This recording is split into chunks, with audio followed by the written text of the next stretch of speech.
విజయవాడ ఎన్టీఆర్ జిల్లా Vijayawada west ACB Durgarao points భారీ దొంగతనం కేసు ఛేదించిన విజయవాడ 1 టౌన్ పోలీసులు నిందితుల నుంచి సుమారు 50 లక్షలకు పైగా విలువైన బంగారు వెండి ఆభరణాలు మరియు నగదును స్వాధీనం చేసుకున్నారు.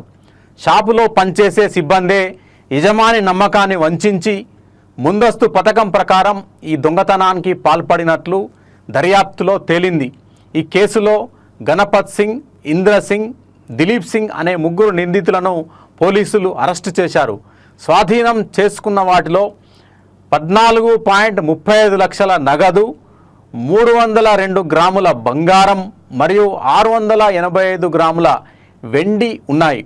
స్వాధీనం చేసుకున్న డబ్బు, బంగారం, వెండి వస్తువులను రాజస్థాన్లో నిందితుల ఇంటి దగ్గర వేప చెట్టు కింద పూడ్చిపెట్టిన నిందితుడు తండ్రి నిందితుల కోసం ప్రత్యేక పోలీసు బృందాలు గుజరాత్, రాజస్థాన్ రాష్ట్రాల్లో వేలాది కిలోమీటర్లు ప్రయాణించి సాంకేతిక ఆధారాల సాయంతో వారిని పట్టుకున్నాయి.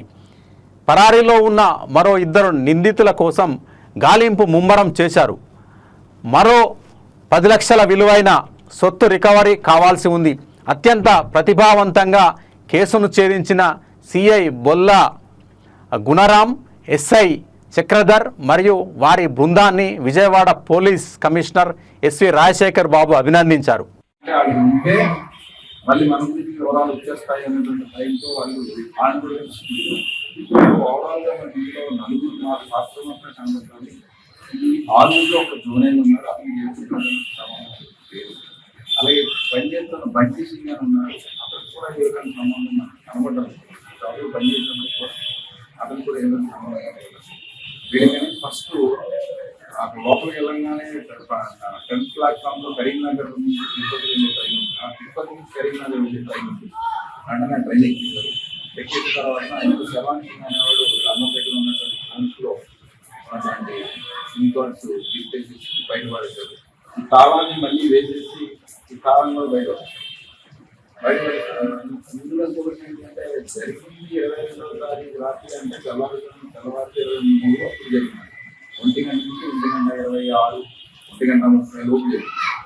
కానీ మనకి కంప్లైంట్ చూసుకోవడం నెక్స్ట్ డే ఈవినింగ్ 10:30 చూసుకున్నారు. వాళ్ళు పనుల్లో ఉన్నారని కనుక ఆ కౌంటర్ ఉన్నాము అది వర్కర్స్ వర్కర్స్ కూడా వాళ్ళు కేవలం ఇంట్లో రిజర్వేషన్ ఆ పనులు ఉన్నారు. వాళ్ళు 10:30 చూసుకుని 10:30 చూసి ఏంటి ఎలా జరిగింది అప్పుడు కూడా సరిగ్గా రాలా. నెక్స్ట్ డే మధ్యాహ్నం 3 గంటల ప్రాంతంలో వచ్చారు.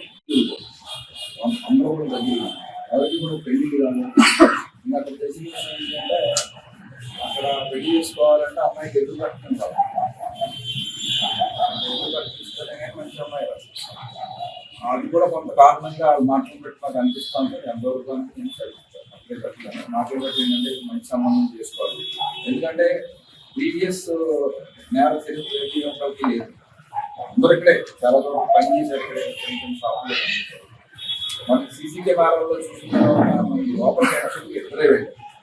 శరవణ్ సింగ్, గణపతి సింగ్, మెడ్రాస్ సింగ్. వీళ్ళిద్దరిని షాపు ముందు ఫోన్లో డైరెక్ట్ చేసి దిలీప్ సింగ్ అంటే దిలీప్ సింగ్ ఆ ఉద్దేశం దిలీప్ సింగ్ నేనైతే లోపల సీసీ కెమెరాలో కనబడి నేను చేశాను అనుకుంటారు. అన్న ఉద్దేశంతో వెళ్ళకుండా ఫోన్లో నువ్వు పైకి వెళ్ళి కానీ అంతా డైరెక్షన్ ప్రకారంగా వాడు లోపల దొంగతనం చేసుకుని బ్యాగ్లో చేసుకుని లైట్స్ కూడా లేకుండా టెలిఫోన్ లైట్స్తోనే మొత్తం దొంగతనం చేసుకుని వీళ్ళు స్ట్రైట్ అవే రైల్వే స్టేషన్ ఉంటే మళ్ళీ మన గురించి వివరాలు వచ్చేస్తాయి అనేటువంటి టైంతో వాళ్ళు